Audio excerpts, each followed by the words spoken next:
Hi friends. ஃப்ரெண்ட்ஸ்ன்னு சொல்கிறதுக்கு பதிலாக எங்களுடைய உறவுகள் அனைவருக்கும் இனிய வணக்கம் அப்படின்னு தான் சொல்லணும். இன்றைக்கி வந்து உங்களால் எங்களுக்கு ஒரு நல்லது நடந்திருக்கு.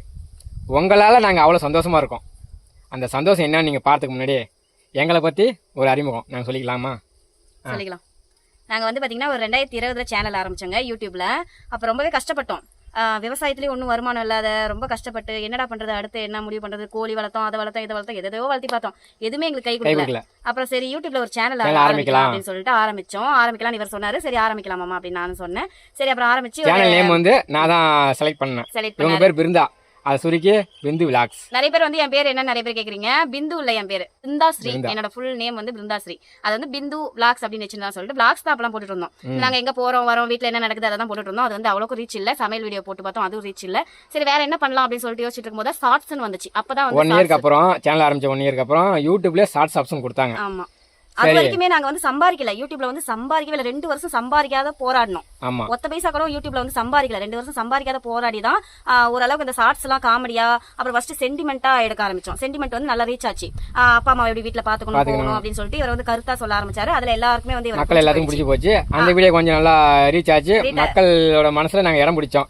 சரி இந்த வீடியோ நல்லா இருக்கா, இதே கண்டினியூ பண்ணலாம் அப்படின்னு சொல்லிட்டு இவர் வந்து நல்ல கேரக்டராகவும் கருத்து சொல்ற மாதிரி என்னை வில்லியா எல்லாத்துலயும் போட்டு என்னை வில்லியாக்கி விட்டாரு. இவர் எல்லாத்துக்கும் பிடிச்சி போச்சு. அந்த மாதிரி தான் ஸ்டார்ட் பண்ணோம். நல்லா வந்து ரீச் ஆச்சு. சென்டிமெண்ட் எல்லாரும் விரும்பினாங்க. அப்புறம் நாங்க எங்க வெளியே போனோம் வந்தோம்னா நல்லா கருத்து சொல்றீங்க, உங்களை எனக்கு ரொம்ப பிடிக்கும் அப்படி பேச ஆரம்பிச்சாங்க. அதுவே எங்களுக்கு இன்னும் வந்து வீடியோ போடணும் ஆசை வந்தது, மோட்டிவேஷனா இருந்தது. அதுக்கப்புறம் அப்படியே நாங்க பிடிச்சி வீடியோஸ் போட்டுட்டு இருந்தோம். அப்புறம் ஓரளவுக்கு ஒரு 2 வருஷத்துக்கு மேல வந்து லைவ் பண்ணோம். லைவ் பண்ணாதான் எங்களுக்கு வந்து நாங்க சம்பாதிக்க முடியும் அப்படின்னு சொல்லிட்டு யூடியூப்ல வந்து நிறைய பாலிசி எல்லாம் இருக்கு. லைவ் போட்டாதான் அமௌண்ட் எடுக்க முடியும் அப்படிங்கிற மாதிரி லைவ் வந்து அப்ப போட்டோம். 4 வருஷத்துக்கு முன்னாடி லைவ் போட்டோம். யூடியூபோட ரூல்ஸ் என்னன்னா 1000 சப்ஸ்கிரைபர் 4000 வாட்ச் ஹவர்ஸ் எலிஜிபிள் பண்ணா மானிட்டேஷன் நமக்கு கிடைக்கும். அதான் ரூல்ஸ். ஆமா, நாங்க லைவ் போட்டு தான் அந்த வாட்ச் ஹவர்ஸை கொண்டு வந்தோம். அதுவும் 1 வருஷத்துக்குள்ளேயே கொண்டு வந்தாங்கன்னு எங்களுக்கு தெரியாது. 1 வருஷத்துக்கு அப்புறம் அந்த வாட்ச் ஹவர்ஸ் நாங்க கொஞ்சமா சேர்த்து வச்சிருந்த வாட்ச் ஹவர்ஸும் குறைஞ்சிட்டே வந்தது. என்ன பண்றதுன்னு தெரியாது. திருப்பியும் லைவ் போட ஆரம்பிச்சோம். 12 மணி 1 மணி வரைக்கும் நானே இவரும் சேர்ந்து லைவ் பண்ணுவோம். இவர் கொஞ்சம் டயர்ட் ஆயிடுவாரு. நீ போமாமா நான் பாத்துக்கிறேன்னு சொல்லிட்டு 1 மணி வரைக்கும் லைவ் பண்ணுவேன். நார்மலா கரெக்டா தான் பண்ணுவோம். ஹாய் ஹாய் என்ன பண்றீங்க, சாப்பிட்டீங்களா, அப்படிதான் லைவ் பண்ணிட்டு இருந்தோம். தப்பாலாம் எதுவுமே பண்ண கிடையாது.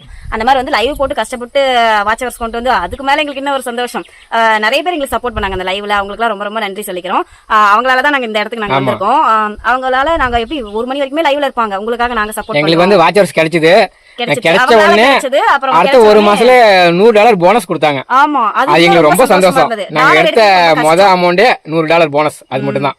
வீடியோஸ் போட போட தான் வந்து நம்மளுக்கு டாலர்ஸ் வரும். உடனே போனஸ் ஆப்ஷன் ஒன்று கொடுத்தாங்களா, $100 நம்மளுக்கு கிடைச்சிருக்குன்னு ரொம்ப நான் தான் பார்த்தேன். அதுவும் மாமா இங்க என்னமோ டாலர் கொடுத்துருக்காங்க பாருன்னு சொன்னாங்க. அது அவ்வளவு சந்தோஷமா இருந்தது எங்களுக்கு. ஃபர்ஸ்ட் $100 $8000 சில்லற அந்த மாதிரி அமௌண்ட் எடுத்தோம். 2022 நினைக்கிறேன் அந்த டைம்ல. ஆமா, 2 வருஷம் கழிச்சு அப்பதான் அந்த யூடியூப்ல அமௌண்ட்ங்கறத எடுத்தோம். அதை வந்து ஒரு வீடியோ போட்டோம். அது இன்னும் 1 மில்லியன் வியூஸ் போயிடுச்சு எங்களுக்கு. யூடியூப்ல எவ்வளவு சம்பாரிச்சிருக்கோம் அப்படின்னு சொல்லிட்டு அது ஒரு வீடியோ போட்டோம். எல்லாரும் பாத்திருப்பீங்க. ரொம்ப சந்தோஷப்பட்டு அந்த வீடியோ போட்டோம். எல்லாருமே வெயிட் பண்ணிட்டு இருந்தீங்க, நாங்க சம்பாதிக்கணும் அப்படின்னு சொல்லிட்டு ரொம்ப பேர் ஆசைப்பட்டாங்க. எப்ப நீங்க அமௌண்ட் எடுப்பீங்க, உங்களுக்காக நாங்க வீடியோ போடுங்கன்னு சப்போர்ட் பண்ணாங்க. அப்புறம் விவசாயமும் பண்ணிட்டு தான். விவசாயம் விடல, ஆனா விவசாயத்தை நீங்க பண்றது இல்ல அப்படின்னு சொல்லிட்டீங்க. நிறைய பேர் சொல்றீங்க. சில பேர் வந்து உங்களுக்கு வீடியோ மட்டும் தான் வேலையா, வேற வேலையை செய்ய மாட்டீங்களா அப்படின்னு சொல்லி நிறைய பேட் கமெண்ட் வருது. அதுல சில கமெண்ட் நல்ல கமெண்ட் வருது. அவங்க வந்து எங்களுக்கு ஆதரவாக சொல்றாங்க. ஏன்னா அவங்களுக்கு வந்து எங்களை பத்தி நிறைய நல்லா தெரியும். ஏற்கனவே பழைய சப்ஸ்கிரைபர்லாம் பாத்தீங்கன்னா ஆரம்பத்துல இருந்து இப்போ வரைக்குமே சரி எங்க வீடியோ பார்த்துட்டு தான் இருக்காங்க. எங்களை பத்தி தெரியும். விவசாயத்தை எடுத்து வீடியோ போட்டோம்னா அந்த அளவுக்கு ரீச் ஆக மாட்டேங்குது. அந்த ஒரு காரணத்துக்காக நாங்க வீடியோ எடுத்து போறது கிடையாது. மற்றபடி நாங்க விவசாயம் பண்ணிட்டு தான் இருக்கிறோம். அது என்ன விவசாயம்னு பாத்துலாங்களா? பாக்கலாம் வாங்க. பாருங்க, இந்த இடத்துல வந்து கத்திரி செடி எல்லாம் போட்டிருக்கோம். அப்புறம் ஊடு பயிர அந்த கல்லையும் நடுநடுல போட்டிருக்காங்க. அங்க கல்லையெல்லாம் அறுவடை பண்ணிட்டு இருக்காங்க. இங்க அப்படியே கொஞ்சம் கொஞ்சமா இருந்த கல்லையெல்லாம் போட்டிருப்பாங்க போல. இன்னும் அங்கெல்லாம் எல்லாம் கல்லை போட்டிருக்கோம். அதெல்லாம் இப்ப வந்து புடுங்கிட்டு இருக்காங்க. அறுவடை நடந்துட்டு இருக்கு, கல்ல அறுவடை. இந்த மாதிரி விவசாயமும் பண்ணிட்டு தான் இருக்கும். கத்திரிக்காய் செடி பாருங்க. கத்திரி, அதுல ஊடு பயிர் வந்து கல்ல, அதுல ஊடு பயிர் வந்து கோழி கொண்டைங்க. தெரியுதுங்களா? சமங்கி பூவோட நாங்க போடுவோம். சமங்கி பூவும் வந்து பண்ணிட்டு இருக்கோம். அந்த இடத்துல இருக்கு பாருங்க, இதான் சமங்கி பூ செடி. தெரியுதுங்களா? இந்த ஊர்ல வந்து பாத்தீங்கன்னா நாங்க தான் வித்தியாசமா பயிர் பண்ணுவோம். அது வித்தியாசமா பயிர் பண்றது, வித்தியாசமா ஏதாவது ஒன்று பண்றது இல்ல. நாங்க தான் ஃபர்ஸ்ட் இந்த மாதிரி யூடியூப் சேனல் ஆரம்பிச்சோம். இந்த மாதிரி சம்மங்கி பூ வந்து நாங்க மட்டும் தான் இந்த ஊர்ல பயிர் பண்ணிருக்கோம். வேற யாருமே பயிர் பண்ணது கிடையாது. வந்து பயிர் பண்ணுவாரு. இந்த சம்மங்கிலையும் ஊடு பயிரா பாருங்க, கத்திரிக்காய் போட்டிருக்கோம் தெரியுமா?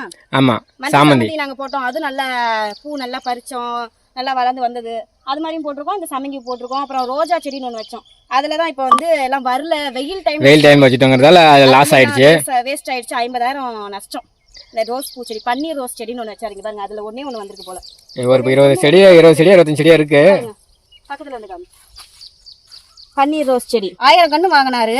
அதில் 25 செடி என்னமோ தான் பொழைச்சிருக்கு. 25 செடி தான் பொழைச்சிருக்கு பாத்துக்கங்க. வெயில் தாங்கல. அவர் வந்து என்னன்னா மழை டைம்ல இந்த செடிலாம் வைக்கணும். இவரு விவரம் தெரியாது. இல்ல எல்லாமே என் கூட 2-3 பேர் வாங்கினாங்க. திட்டின நல்லா திட்டின. ஒரு பயிர் பண்றியே ஏன் இவ்வளோ காசு நஷ்டம்? இல்ல என் கூட சில பேர் வாங்கினாங்க. அப்புறம் அவங்களுக்கு வரும்போது நமக்கு ஏன் வராத போயிடும் அப்படி பார்த்தா அவங்க மண்ணு வேற எங்க மண்ணு வேறையா போச்சு. அதனால எங்க மண்ணுக்கு வரல. சரி அவங்க மண்ணு ஏதோ செம்மண் மண்ணா இருந்திருக்கும் அதனால வந்திருக்கும். பொதுவா ஒரு வாசல்லே ஒரு ரோஸ் செடி வைக்கிறோம்னா என்ன பண்ணுவோம்? எல்லாம் மழை டைம்ல தாங்க வைப்போம். இவர் என்ன பண்ணாரு? வெயில் டைம்ல காட்டுல கொண்டாந்து எல்லாம் அந்த பூஞ்செடி எல்லாம் வச்சுட்டாரு. இல்ல வச்சது கரெக்ட் தான். அந்த டைம்ல வந்து சரியான பருவமழை நமக்கு கிடைக்கல.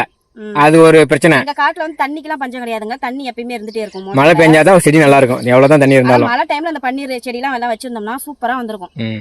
சரி ஏதோ நம்ம அந்த இடத்துல நஷ்டம் ஆகணும்னு எழுதி இருக்கு அப்படின்னு சொல்லிட்டு போக வேண்டியதான். பாருங்க சம்மிங்கி தான் தெரியாதவங்க பாத்துங்க. அந்த சம்மிங்கிலையும் பாருங்க ஊடு பயிரா கத்திரி போட்டிருக்கேன் பாருங்க. தெரியுதுங்களா? அங்க பாருங்க புளிச்சக்கீரை எல்லாம் போட்டு பாருங்க புளிச்சக்கீரைலாம் இருக்கு. அதெல்லாம் பறிச்சு கவர்ல போட்டு பாட்டி அங்கேயும் பாத்தீங்கன்னா அங்கேயும் சம்மிங்கி போட்டிருக்கோம்.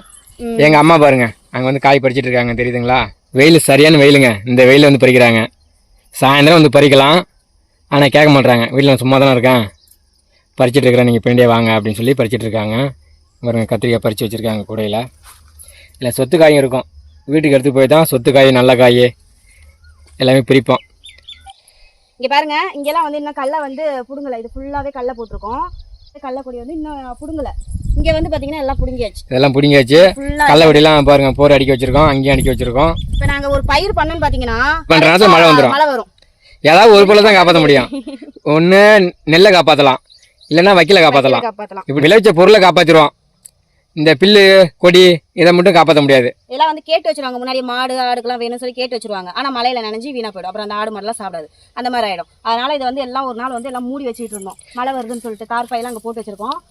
அது மட்டும் இல்லை, நிறைய பேருக்கு சந்தேகம் நிறைய பேருக்கு இருக்கு. என்னன்னா இது எங்களோட சொந்த காடான்னு கேட்குறீங்க. சொந்த காடு கிடையாதுங்க, குத்தகை காடு. இதாங்க பயிர் பண்ணிட்டு இருக்கோம். காட்டில் எல்லா பயிரும் காமிச்சிட்டோம். இந்த மாதிரி வந்து கலந்து தான் நாங்கள் பயிர் பண்ணுவோம். ஒரே பயிரே பண்ண மாட்டோம். கரும்புனா கரும்பு அந்த மாதிரிலாம் நாங்கள் எதுவும் போட மாட்டோம். இந்த மாதிரி கலந்து பயிர் பண்ணுவோம். டெய்லி அன்னன்னைக்கு வருமானம் வர மாதிரி நாங்கள் பயிர் பண்ணுவோம். சரிங்க, இவ்வளோதான். நாங்கள் ரொம்ப பேசிட்டோம்னு நினைக்கிறேன். நாங்கள் எதனால இன்னைக்கு நாங்கள் வந்து உங்களுக்கு ஆரம்பத்தில் சொல்லியிருந்தோம், உங்களால் வந்து எங்களுக்கு நல்லது நடந்திருக்கு, நாங்கள் சந்தோஷமா இருக்கணும் அப்படி சொல்லிருப்போம். அந்த சந்தோஷம் என்னன்னு தெரியுங்களா? நாங்கள் வந்து இன்னைக்கு யூடியூப் சேனல்ல 9 லட்சம் உறவுகளை சம்பாதிச்சிருக்கோம். எங்களுக்கு ரொம்ப சந்தோஷமா இருக்கு. அதனாலதான் இந்த வீடியோ வந்து எடுத்தோம். மேலும் சப்போர்ட் பண்ணுங்க. 1 மில்லியன் கூடிய சீக்கிரம் நம்ம வந்து ரீச் பண்ணிடலாம். யூடியூப்ல வந்து 1 மில்லியன் சப்ஸ்கிரைபர் வரதெல்லாம் ரொம்ப பெரிய விஷயம். நம்ம வந்து சேனல் ஆரம்பிச்சு 5 வருஷம் ஆகுது. 5 வருஷம் 1 மில்லியன் 6வது வருஷம் நடந்துட்டு இருக்கு. 1 மில்லியன் சப்ஸ்கிரைபர் ரீச் பண்றதுக்கு இன்னும் ஒரே 1 லட்சம் இருக்கு ஃபாலோவர்ஸ். அந்த மாதிரி வந்து ரீச் பண்ண போறோம். ரொம்பவே சந்தோஷமா இருக்குங்க. உறவுகள் அனைவரும் எங்களுடைய கஷ்டமான காலத்திலையும் கூட நின்றுருக்கீங்க, சந்தோஷமான காலத்திலையும் கூட நின்றுருக்கீங்க. தொடர்ந்து வந்து நீங்கள் எங்களுக்கு ஆதரவு தரணும். உங்களால் தான் நாங்கள் இந்த நிலைமையில் இருக்கிறோம். அதுக்கு முழுக்க காரணம் நீங்கள் மட்டும்தாங்க. உங்களோட சப்போர்ட் மட்டும்தான். இதே மாதிரி எங்களுக்கு எப்பயுமே ஆதரவு கொடுங்க. ஆதரவு கொடுப்பீங்கன்னு நம்புறோம். ஓகேங்களா? நன்றி. பாய்.